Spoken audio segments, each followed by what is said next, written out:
Mukama yebazibwe ate assalamu alaikum erimu nena abadini banadini abatulaba mu mbeera ezenjawulo ne munsi ezenjawulo amanya yenze Kabaka Smith nanyini lugambo nanyini pokopoko ate namawuli akaragana ku baserebu bamwe era nga bukyanga lubanga lwa mmindi amawuli egonzija nenga kuwa mu bujjuvu ate era nga amawuli gano mangi nnyo njagala otumirako ku bavubuka mwena gye muli nga karantini eno obadde walinga nga opostinga oli ku swimming oli mu sauna ne karantini eno nga wegendedde otuuka awa lockdown ene y'omulundi ogwokubiri second wave nga oli mu nnyumba gokaba gokomba tokyalina gokubira simu kyenyinza okugamba kikimu kyokka wake up zukuka beera nga weekolerera ate osobola okuba nga okola kyofuna ekigulira amagala eddiba zuka ku makya samba amasuuka nga alabye ensanafu aba alumiddwa ensanafu ozukka ogenda atobeere ngaokola ki ng'owenja akasente ate osobola okuba nga munnange osanyusa bazadde bo naye nyinyini obulamu bwo ngaokola ki ng'obusanyusa naye nga otuvuddewo munnange Lydia Jasmine is on cloud 9 okuva we bagenze side zaale Juba ne bakuba ekivulu ekyabadde massive enyenyenyo era nga munnange tyagenze yagenze ne mwana muwala amanyiddwa nga Kalo Kasita ate nga si eka yagenze ne mwana muwala omulala mwana mulenzi amanyiddwa nga Atine Pro era nga adde mu ggwanga lya Southern Sudan bagenda lunaku lwali lwakuna babalayo ku Friday Saturday then ne Sunday and I think they are flying back today naye ku lunaku lw'omu kire kyakeesa amakya ku lunaku lw'okumeka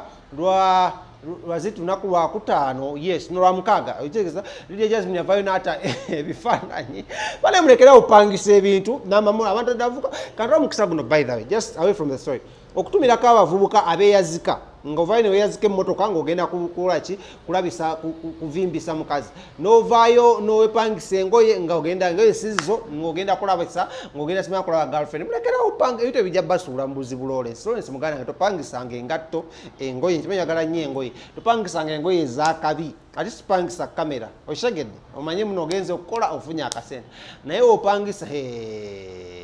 Lawrence anyway Lydia Jasmine munnange ebifaananyi bye yatadde byalese ensasagge ku social media ey'amaanyi ennyo about okubanga yebase mu ssente mujjuke munato bonagende Southern Sudan bayibaka nnyo mu ssente twalaba Eddie Kenzo twalaba Fresh Kid Fikfa Maker Fefe Busi n'abalala bangi nnyo nga bagenze side zaawole wa Southern Sudan so weyebase mu ssente abantu ne bagamba muno Lydia Jasmine yebase mu ssente nnyingi ne ssente zino nawo zigatta ku buli nga wala ebifaananyi ebyo zivaamu siringisi akakadde kamu ake Uganda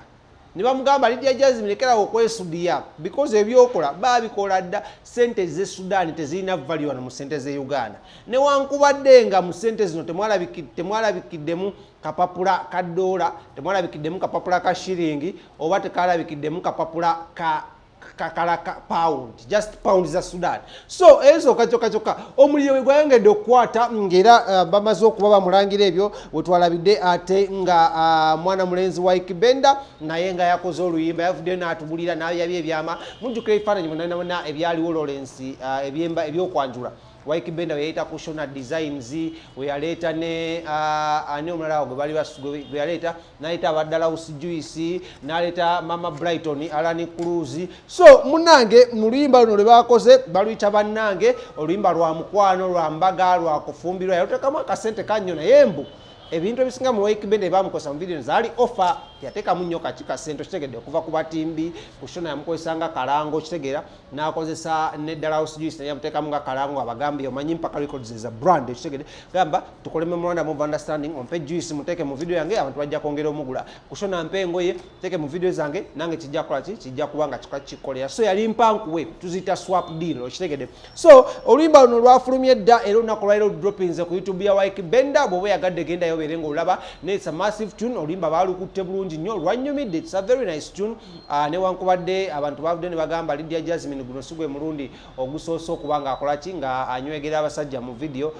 twalaba gundi bye yamukola ani Gulunedi bye yamukola mu video ye emanyiddwa nga feeling oluyimba lwakumalo Kuli nyimbe ezifulume Uganda nodamu nozinoonya nga tokola kinga toziraba gwe toluma munno kati munange lwakisikomawo kubanga ebifaananyi bingi nnyo but anyways Lydia Jasmine ne Waikibenda way to go video nungi nze najjagadde mwongere okukola waka yongere okufuluma ate tubeere nga tukakinga tugenda maaso kati kakolege ku bifaananyi bino nga ebyabadde small time ka montage kaabwe then tukuma tugenda maaso n'ebirala bingi nnyo wano enyenye ku Celeb Jazz amanya yenze Kabaka Smith.